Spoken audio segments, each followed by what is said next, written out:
Is Esophageal Cancer Month, and the disease is known as a silent killer. It is the fastest increasing cancer among American men. Here to tell us about the signs and how to prevent it is Mindy Mintz Mordecai, CEO of the Esophageal Cancer Action Network. Thank you so much for joining us. Why is this type of cancer on the rise in men? We don't really have good answers for that. It's on the rise with everybody. We've seen a tripling among young people, and it's also affecting women. So while the predominant folks who are diagnosed with esophageal cancer are men over the age of 50 who are overweight, I will tell you that my husband was thin as a rail. And so I hate to say that this is the sliver of people who need to worry, because truthfully, we've seen really young people diagnosed with this disease. We've seen a lot of women diagnosed with this disease. It does happen more often in men, but that doesn't mean women or younger people are not at risk. And the thing that I'm here to say is that this is a preventable cancer. And what we want people to be aware of is the signs they should be looking for that may help them, save their own lives. With esophageal cancer, unlike many other cancers, we have a precursor condition that if we can identify it, we can treat it, we can cure it, and we can keep you from developing cancer. The problem is that condition, called Barrett's esophagus, doesn't cause any symptoms. And so that means people need to be aware of the symptoms that cause Barrett's esophagus. What happens with Barrett's esophagus is the junk in your stomach, the acid, the bile, all of that splashes up into your esophagus. It changes the lining of your esophagus so it looks more like the lining of your stomach. And eventually you stop feeling those symptoms of heartburn or other symptoms you may have of reflux disease, like a persistent cough or a hoarse voice or a sore throat.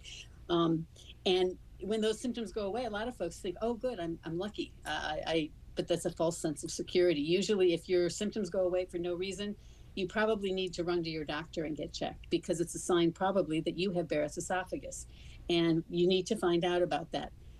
The truth is that most people with reflux disease will not get esophageal cancer.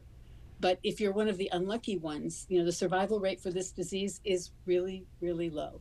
We are responsible for 1% of the cancer diagnoses in the country, but 2.6% of the cancer deaths.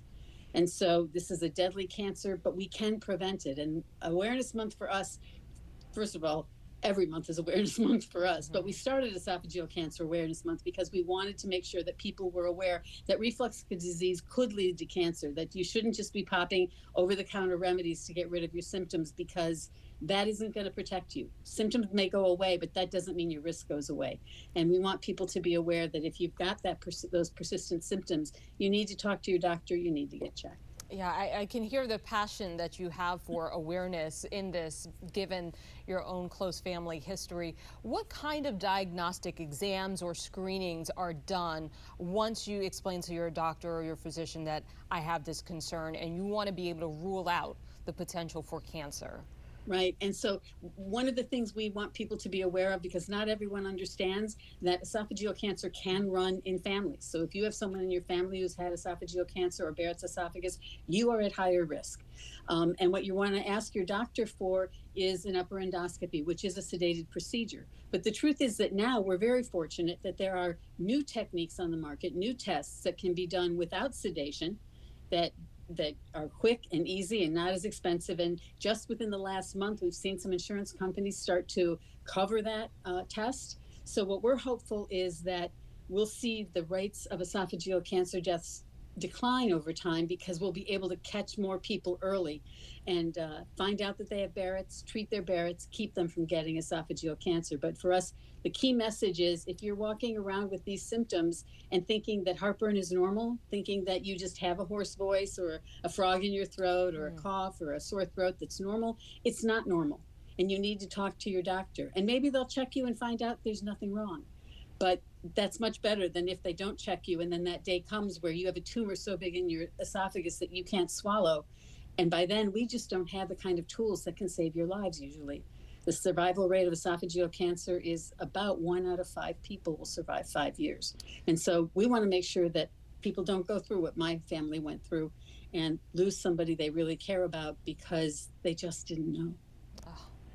Such an important message, and we really do appreciate you sharing what really is a life-saving message. Thank you so much. I learned so much just from this brief exchange with you. Mindy Mintz Mordecai, CEO of the Esophageal Cancer Action Network. We also have your website right there on our screen so that if you want to find more resources, you can get it there. Thank you so much.